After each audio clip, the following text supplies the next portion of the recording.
Hello student, आज हम the Ganga river के बारे में पढ़ेंगे। आप एक काम करिए, इसका स्क्रीनशॉट ले लीजिए, फिर आगे की क्लास पूरी करते हैं।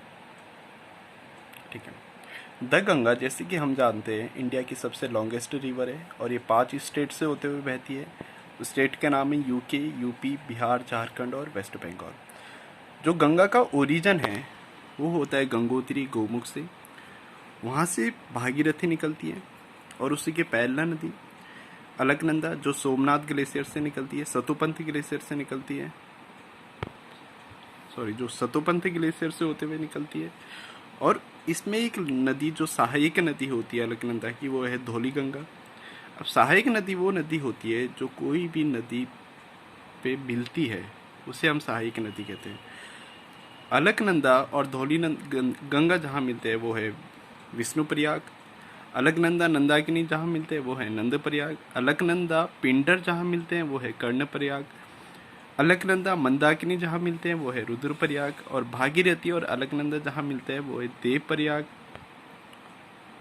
और जहाँ भागीरथी और अलकनंदा जब मिलते हैं देवप्रयाग में, उसी के बाद इसको गंगा बोला जाता है।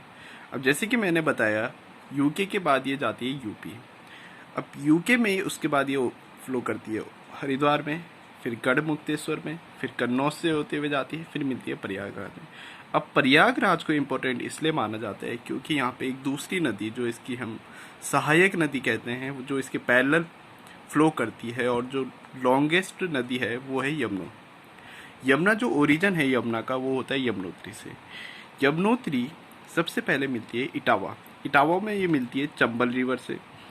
उसके बाद हमीरपुर में मिलती है बेतवा नदी से।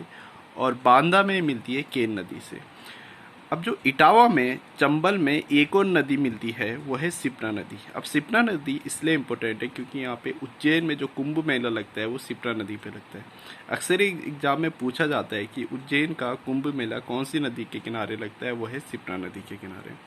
और चंबल नदी को इसलिए भी इम्पोर्टेंट माना जाता है क्योंकि सॉइल इरोजन के लिए रेस्पॉन्सिबल होती है। अब जब हम बढ़ते हैं आगे को, इटावा, हमीरपुर, बांदा, उसके बाद हमारा जो नदी मिलती है यमुना और जो गंगा मिलती है वो मिलती है प्रयागराज में। प्रयागराज से आगे पड़ती है गाजीपुर। अब जो गाजीपुर में इसकी सहायक नदी मिलती है वो है गोमती जो पीलीभीत में फुल्लर लेके वहाँ से होते हुए निकलती है। उसके बाद ये मिलती है छपरा में। छपरा ये आपका बिहार पे है। अब जो छपरा में नदी मिलती है थोड़ा सा इम्पोर्टेंट इसलिए बन जाता है क्योंकि यहाँ पे आती है घाघरा नदी। और जो घाघरा नदी है वो largest tributary of Ganga river माना जाता है।